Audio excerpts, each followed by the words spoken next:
Hi guys, today we are looking at the nature of consciousness. And the first thing I want you to do is just stop.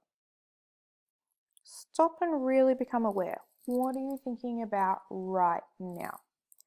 Are you hungry? Are you comfortable? Are you cold? Are you thinking about what a friend said earlier? Are you worried? How do you feel right now? Are you happy? Are you sad? Are you anxious? So consciousness is the awareness of our internal and external stimuli. So if we're looking at consciousness as a psychological construct, what do we mean by those things? Well, consciousness is our awareness of objects and events in the external world. So being conscious of the chair across the room, for example, and our sensations. So what we feel, see, smell, taste, our mental experiences, so how we're feeling, and our own existence at any given moment, and what we're thinking. A psychological construct is a concept that is constructed to describe specific psychological activity. So it's what we believe to occur or exist, but cannot be directly observed. So we know people are conscious, unconscious, but we can't actually observe that. So how do we know how conscious a person is and what type of consciousness they're having? We're going to look at that soon. So, because we can't directly observe consciousness, we rely on information from the individual, what they tell us, basically. We use things like self-reports to do that, and sometimes they'll be doing self-report tests. Could be diaries, journals, things like that. Demonstrated behavior. Are they crying? Are they smiling? Are they fidgety? Do they look relaxed? And then we also look at their measurable physiological changes. Their heart rate, their breathing, how active their muscles are. And as you can see in this picture here, we can actually have a look internally these days through MRIs and things like that. So we put all this information together and make an inference. So we make a judgment based on that. So if the person is feeling uncomfortable, and that's what they're telling us, their demonstrated behavior is they're all fidgety and their heart rate is increased, well, we're going to say they're quite aware, quite conscious of things going on around them. If, however, they're telling us, oh, I'm feeling pretty relaxed, they're not moving around a lot, and their heart rate's dropped, well, we might say, I think your consciousness is at a lower level. So, what's in this consciousness? Well, it's basically anything you can think or feel, both physically, so as we said earlier, what you see, you smell, you taste, and mentally. So how you're feeling emotionally, for example, what you're thinking about. So consciousness is an experience. It's the way that every individual person experiences things, and no one will have the same consciousness as anyone else. It's selective. So you can choose to be conscious, and you can select different things to be conscious about. It's continuous. So you may have a low level of consciousness, such as when you're asleep, but you are still on what we call the continuum. You still have a form of consciousness. It just changes type.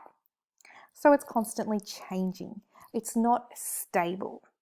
Even when you're asleep, there are different levels of consciousness within that. William James, very famous, likened consciousness to a continuously flowing stream. So you can think of it as constantly changing and moving. a never-ending flow of thoughts, feelings, sensations. Sometimes they're really strong thoughts and feelings, and sometimes they're really light and at the surface. The depths of awareness we have of these, we can sometimes call levels or states of consciousness. And each state of consciousness is basically a broad range of things and have a distinguishable psychological and physical characteristics. So it might be that you're completely aware of what's going on and your heart rate is up higher. Or it might be that psychologically you aren't really thinking about much, just that blank wall over there, and physically you're relaxed with slow breathing. We were going to do an activity about the continuum. Unfortunately, we can't do that. I'll see if I can actually upload another activity for you to do so you can do it individually. Okay, so what is this continuum? You might have heard of a continuum before, or a spectrum. And this is that idea that you sit somewhere along a band. So you're either totally aware or completely lacking awareness when we're looking at consciousness, and you sit somewhere along there. It's not that you sit at a particular level and you go, oh, yep, I'm completely aware, and then I'm completely not aware. You sit somewhere, it's like, oh, I'm a little bit aware. I'm a bit more aware than that. And that's what we're talking about with a continuum. Sort of think of it as the amount of light that there is. You can dim it and dim it and dim it and dim it and dim it, and then eventually it's completely dark. And you can brighten, brighten, brighten, brighten, brighten. But you can't always necessarily on that dimmer get the exact same level of light that you had last time. So we range from total awareness down to a complete lack of awareness.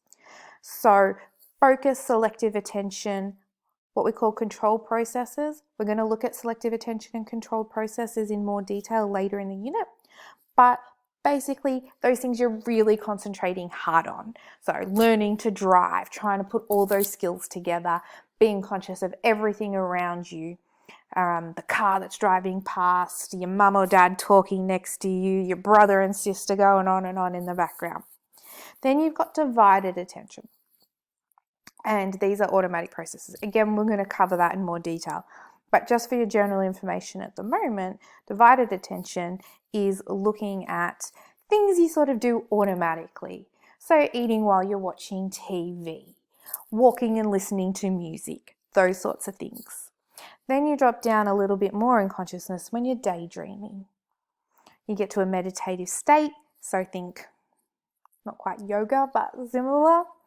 Hypnotized states when you're asleep, and as I said, even within sleep there is a range of consciousness. Being anesthetized is an even lower conscious level than being asleep because you can't be roused by pain, whereas asleep you would be. And then there's being unconscious and in a coma, and that's when we're at this, what we think is almost a complete lack of awareness, but people have shown that there are some conscious levels in comas even. So today, what I would like you to do, read box 8.1, looking at those lower levels of awareness and really how we're distinguishing between those. And then have a go at the learning activity 8.3 on page 435. So these two activities here. Have fun, ask me lots of questions, and hopefully we'll be back in the classroom to do this from next week. Thanks, guys.